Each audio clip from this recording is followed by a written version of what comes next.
Hi, my name's Nick Ponsford and I'm co-founder of the GEC. The GEC is a platform, a charter and a community. We believe that gender imbalance is everyone's issue. We believe that achieving equality of the sexes will ensure a better, fairer, more prosperous society for everyone. For the last 2 years, we have been researching what the issues are. Why is there still a problem? Why are there still gaps when it comes to equality? Why is there a gender imbalance? I've been so passionate about this, I'm now doing this at a doctorate level. It appears to be something as complex as a game of Kaplunk. When it comes to equality, there's lots of different parts of it. We have the decisions that everyone makes, the language, the practice and policy. There are shortcuts, there's room for error, but there's room for success too.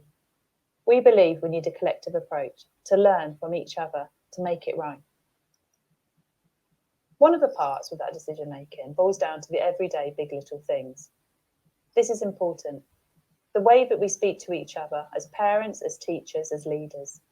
We are in a position of responsibility and our decision making is key. We need to be self-aware. Self-awareness is pivotal to being authentic, to helping us to make informed decisions. When it comes to decisions, bias has a major impact. It impacts on how we interact with students, our families, with one another. But the good news is it's not our fault. Well, it's not your fault. It's not our fault. It's our tricksy brain. Human beings are all biased to some extent. The brain is bombarded with 11 million bits of information per second. The conscious mind can only take in 50, and we process 7. Mental shortcuts and assumptions help us to make sense of our world. We look at appearances, background, cultural capital, race, disability. We make assumptions on what others can and cannot do, about what we can do, what we can't do, what others want, what they do not want. We make stereotypes. We label, we limit. And this is a problem. Our tricksy brain is only trying to make things easier, but it actually stuffs things up for us and for others. What I'd like you to do over the next few minutes and going on from this is think about the biases that have surrounded you. For me, I've had to check it myself, and I'm going to share a little bit of that now. Whilst I'm doing this, feel free to have a little think about what your story's been. What labels have you had? How could that limit you? Here's one of my first ones. I had a bit of a chaotic childhood. Council house, alcohol and violence. I didn't know that's what it meant. I loved going to school. I had biases around me that help me now understand that learning where children are from, what their home lives are like, what their cultural capital is, matters. For me in school, I was seen, I suppose, as a girly swat. Although statistically speaking, our girls do achieve better in school, this does come with problems. I was a girl who had an opinion. That wasn't always good with the other people in my class. I was the first girl in my family to go to a grammar school and then to university. I was different. I remember having to take my tie off on the way home on the council estate so the older kids didn't see that I went to the grammar. As part of this journey, I've reflected on the images and films, the music, my role models I had when I was younger. And what I realised that many looked fairly similar to me or had the same opinions or the opinions that I wanted to have. This is a really good exercise in understanding who stood out for you and who made you what you are. It's also important to think about our students, who they see, who they're inspired by, and who relates to them. Self-identity and self-awareness are crucial to our confidence and being open to others. The next title I had was teacher. I had my own assumptions of what the job would be, but working across several schools in the south of England with some of the most disadvantaged and vulnerable children, it opened my eyes to what actually education is fully about. When it comes to bias, there are 4 key types.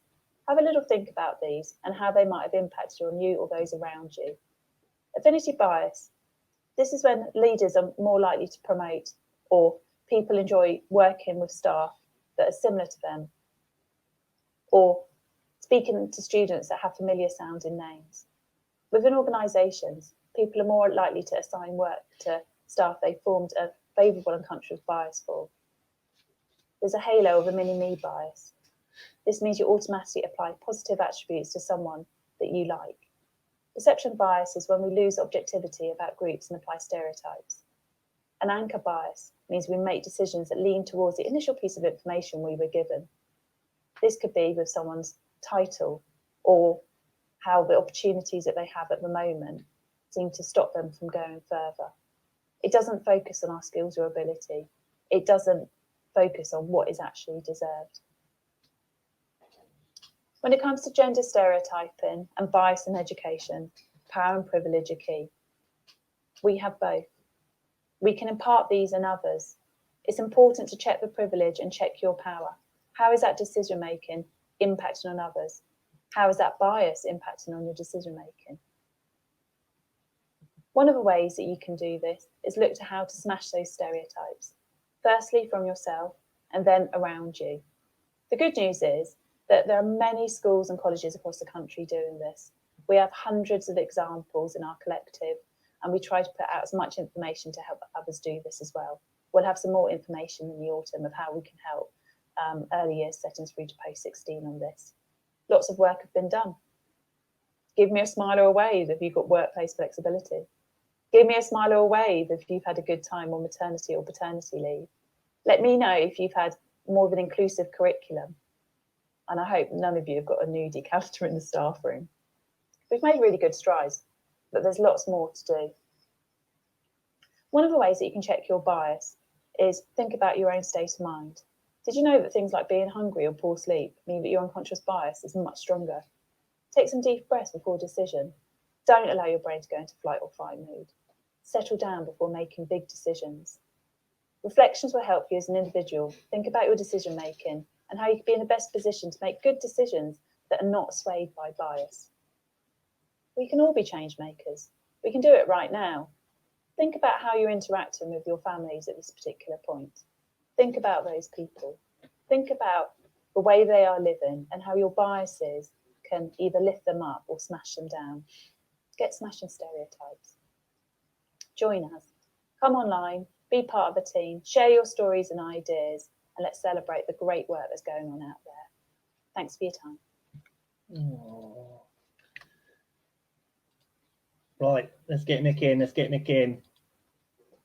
You did a little then. Oh, well, I did when I was just hearing you, No, so nice to be here. Thank you. This is amazing. And there's so much love out there. It's so lovely because I know all the people involved, all the speakers are a bit nervous and not. So, Graham, you bloody legend you are. Well done. Yeah. Well, no, not really. I'm just sat here just pushing buttons. It's easy for me. Everybody else is doing the stuff. It's brilliant. I love it. And it's so, I mean, I think I know quite a lot about unconscious bias and things, Nick, but obviously I've got a long way to start looking at it. It's brilliant. It just makes us think, doesn't it?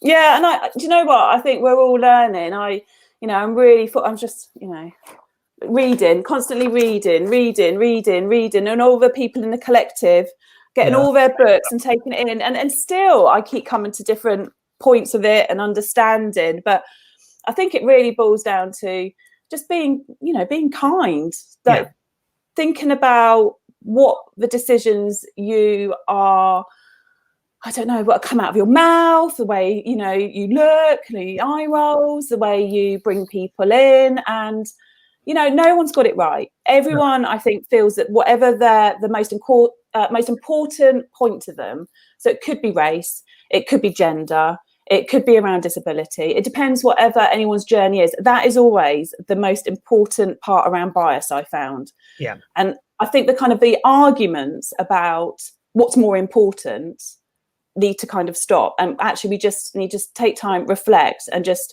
kind of think where we are on a journey. With the Gender Equality Collective, we like to say it's almost like a bus, and we have loads of voices. We want to get everyone come on the bus with us. But everyone's got different journeys, and everyone's got different narratives around it. And I know, Graham, I mean, you brought Kat and I together before we founded this 2 years ago, and I see you're still learning, and absolutely, and I think that's fine. I think that's very positive. I think it's a very positive, healthy way to be. That we I had a bit of a journey this week when I sort of like put the speakers out there, and Pran. He challenged it, and he said, look at the speakers, are you giving everybody an opportunity to speak? And that made me think then, and I think we've got to. Again, I thank Pran for actually, challenging me and making me think about that, because actually what it's done is it's made this a much better lineup than it was before anyway. So we all learn, and it's what we do with it though, isn't it? It's what, if people do challenge us, do something with it. Yeah, but I also think it's about there is a challenge which is healthy, but it's there's a kind of polite respect. I think what can happen is we want the conversation to keep going, and I don't think there needs to be any infighting. And I do see it on Edu Twitter, and I kind of come away from it. I think compassion and strength is key. I don't think it needs to be aggressive. I think everyone's learning.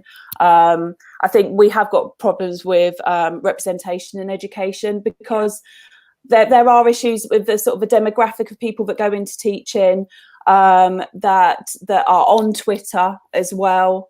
And I feel a lot of people have their own echo chambers, which can kind of reinforce things. But I think if people are polite and respectful to each other, that we're all mindful of where we're going on this. I could talk all day on this, Graham, couldn't I? Yeah, I think that's it. I think it's, spread the kindness, and, hopefully we'll all be better people and better teachers for it. And do you know what? I think that I'm going to leave you there, Nick. Thanks very much, because we've got someone waiting. I've got 2 people in my waiting room. Oh, have fun. I know. So thanks very much. Kindness.